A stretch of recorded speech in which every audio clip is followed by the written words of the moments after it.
앨런 그린스펀 의장이 그 2000년 그 당시 이것은 irrational exuberance, 비이성적인 과열이다라고 해서 그 인터넷 닷컴 열풍과 그 금융혁명의 그 열기를 가라앉혔습니다. 그때 워렌 버핏 회장은 역시 천재들이니까 이것은 버블이 터진다 해서 자신의 회사의 투자 자금을 전부 현금화시켰습니다.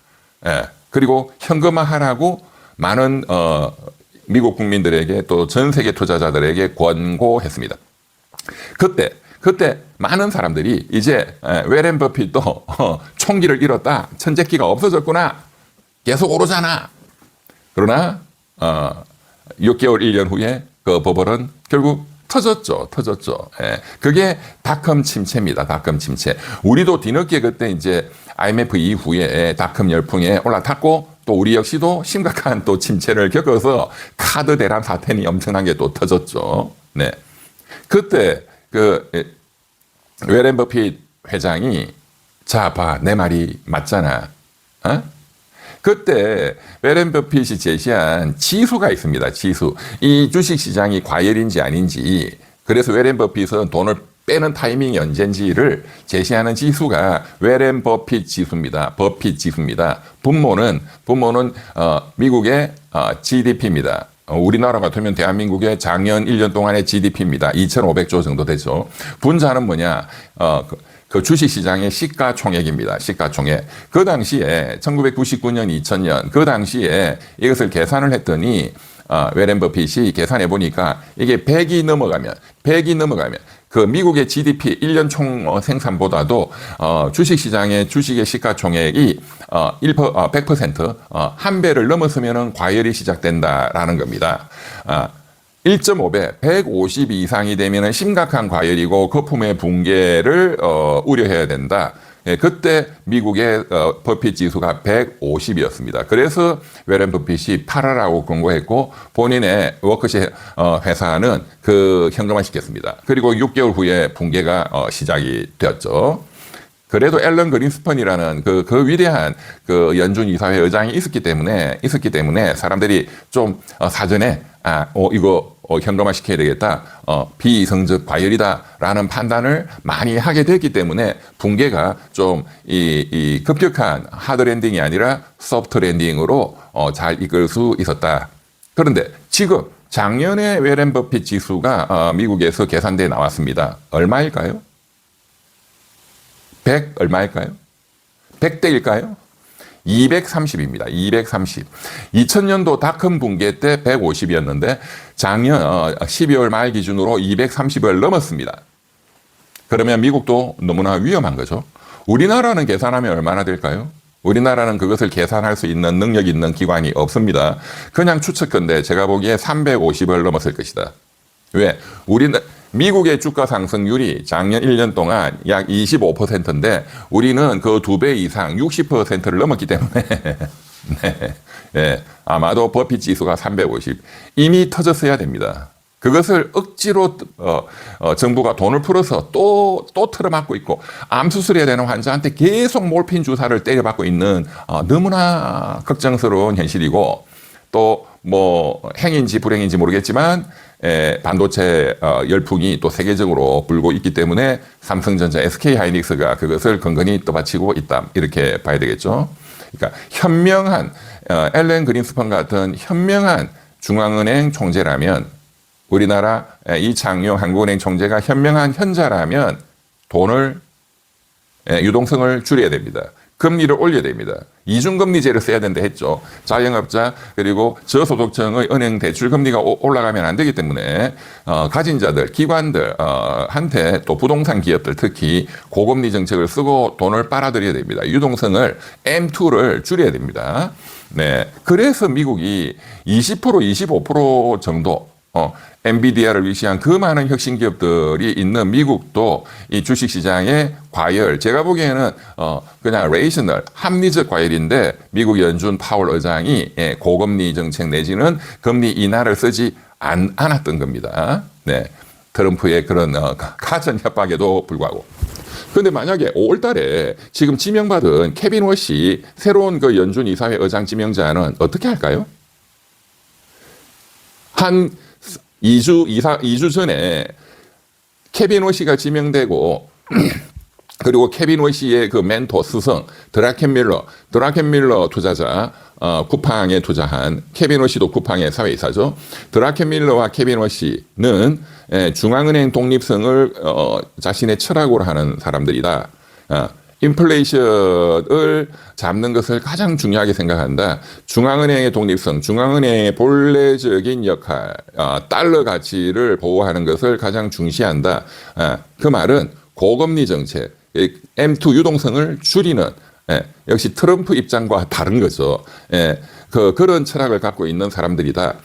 특히나 케빈 워시는 이미 2007년, 2008년, 2010년 그때 우리 이명박 정부고 국제금융위기 리먼 브러더스 사태가 터졌을 때 그때는 그 위기를 잡기 위해서 미국 정부가 돈을 풀었습니다. 그런데 케빈 워시가 그때 미 연준 이사였죠. 연준 이사. 그런데 그것은 한 3년 정도 했으면 됐고 이제는 돈을 긴축해야 된다. 양적 완화가 아니고 양적 긴축, 퀀티티 타이트닝, 퀀티티 이징을 하면 안 되고 이제 돈을 빨아들여야 된다. 퀀티티 타이트닝, 금리를 올려야 된다. 그런데 그 당시 이사회 의장이나 이렇게 의견이 달라가지고 그냥 14년간 임기가 보장되는 그 젊은 나이였는데 미 연준 이사라는 그 엄청난 자리를 그냥 집어 던져버렸어요. 사표를 내버린 사람이다. 그만큼 이분은 통화량을 긴축시키는데 자신의 어떤 확고부동한 철학을 갖고 있는 사람이다. 그 스승인 드라켄 밀러도 마찬가지다. 그러니까 기자들이 트럼프 대통령한테 케빈 워시는 고금리주의자고 통화량을 M2를 빨아들일 사람인데 잘못 지명한 거 아닙니까? 트럼프 대통령이 웃으면서 농담 반 진담 반 그러면 내가 그분한테 소송을 고소할 것이요 이렇게 말했죠. 그리고 우리나라 주식시장이 폭락을 했죠. 제가 그것이 저 수평선 너머에서 다가오는 쓰나미를 예고하는 해운대 바로 앞바다의 삼각파도다라고 말씀을 드렸습니다. 그레이 라이노 회색 코뿔소 떼가 달려오고 있다. 짓밟혀서 큰일 난다. 참사가. 그것을 제가 계속 경고를 드립니다. 네. 그런데 결정적인 순간은 언제냐? 그 케빈 워시가 공식 취임하는 게 5월 달입니다. 우리 이창용 한국은행 총재가 임기를 마치는 게 4월 달입니다. 이분은 연임할 수 있기 때문에 또 4년을 더 하려고 지금 이재명 정부 입맛에 맞도록 그냥 돈을 풀고 있습니다. 어떻게 될까요? 미국은 절대로 M2 유동성을 풀지 않습니다. 케빈 워시가 또 공식 취임하면 트럼프 대통령은 자꾸 압력을 넣는다 하더라도 왜 풀지 않아도 충분히 경기 진작이 되고 있고 지금 거의 완전 고용을 달성하고 있습니다. 푸는 순간 물가가 급격하게 올라갈 겁니다. 지금도 미국은 생활 물가 고통이 굉장히 심합니다. 네. 그렇기 때문에 민주당 바이든 대통령 쪽이 정권을 트럼프한테 넘겨주게 된 가장 중요한 게 생활물가고입니다. 생활물가고. 그렇기 때문에 미국은 긴축을 할 겁니다. 고금리 정책을 쓸 겁니다. 그런데 우리가 이창용 총재가 또 뭐 새로 오는 뭐 한국은행 총재 누구든지 그분이 이재명 대통령 또 요구대로 또 막 돈을 풀자. 뭐 괜찮다. 그렇게 되면 우리는 더 저금리로 내려가고 미국은 더 고금리가 되고 금리 격차는 심각해지고 달러는 빠져나갈 것이고 우리의 버블은 심해지고 결국은 훨씬 더 위험한 상황에 온다. 그래서 저는 이 버블이 붕괴될 수 있는 그 굉장히 위험한 그 타이밍이 5월달 지나서 우리 지방선거 6월달 있죠. 6월 3일 지방선거 이후에 한 7, 8월경에 뜨거운 여름에 정말로 뜨거운 위험한 상황이 올 수 있다라고 경고를 하는 것입니다. 이해되십니까? 지금은 뭣도 모르고 그냥 뭐 주식 하죠. 그런데 그 주식의 혜택을 본 우리 일반 개인들이 주변에 있나요? 500만 명만 혜택 받습니다. 주식 투자자 1,400만, 1,500만 정도 됩니다. 그중에 돈을 벌었다는 사람은 3분의 1, 500만입니다. 그중에서도 장기적으로 보면 과거에 이런 거 메꾼 거고 또 벌었는데 이제는 주식이 내려갈 거야 해서 카카오, 뭐 네이버 이런 데 투자해가지고 왕창 또 날린 사람들이 많습니다.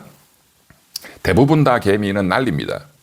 외국인만 벌었습니다. 또 일부 기관만 벌었죠. 정권 회사만 수수료로 어마어마하게 벌었죠. 네. 그런 어리석은 짓을 해서는 안 된다는 겁니다. 정부가 그런 어리석은 도박판을 부추기는 것은 절대로 있을 수가 없는 겁니다. 주가를 가지고 정부의 정책 목표로 삼는 나라는 전 세계 역사상 단 한 번도 없었습니다. 금융위원회 권대영 부위원장, 이 사람은 B2, 빚내 가지고 주식 해라, B2도 레버리지다, 이런 어리석은 소리를 하면서 이재명 대통령한테 잘 보이려고. 이런 자들이 고위 관리를 하는 한 대한민국이 잘 될 수가 없는 겁니다. 그런 자를 시카고 대학교에 86년도 노벨 경제학상을 받은 밀턴 프리드만의 위대한 동료 제임스 부캐넌 교수가 뭐라고 했다? 이런 자들을 입으로만 공익 국민을 외치고 속으로는 지 자리를 탐하고 지 사익만 탐하는 자들, 정치적 장사꾼, political entrepreneur.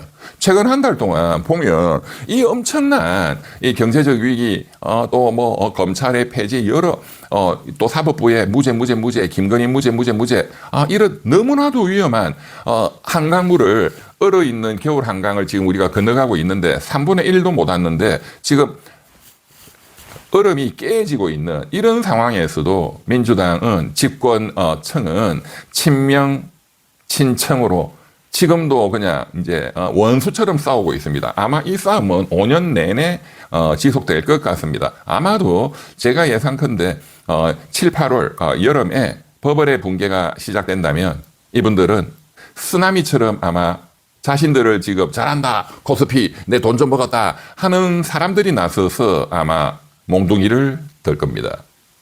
돈을 벌었는데 한 500만 명이 그 사람들이 강남 집값 올라와서 좋다고 룸살롱 가는 사람들하고 똑같은 거예요. 그러니까 이재명 정부가 지금 하고 있는 것은 90% 국민 서민 대중을 위한 경제 정책이 아니고 어차피 돈 있는 자들을 위한 강남 집을 가지고 있는 자들을 위한 10% 5% 강남 500만 명 그리고 코스피로 돈 먹은 500만 명. 많이 해봤자 500만 명, 이건 중복되기 때문에 대한민국 인구에 많이 해봤자 10% 가진 자를 위한 완전한 부르주아 정권입니다. 그런데 막 박수를 치고 있죠. 그러니까 아무 생각이 없는 거라 이겁니다. 그렇기 때문에 이재명 대통령이 자꾸 자신을 나는 중도 보수로 확장할 거야 라고 자꾸 그 합리화를 시키는 거예요. 민주당은 기본적으로 노동자, 농민, 서민 대중의 입장을 대변하는 정당입니다. 그렇죠?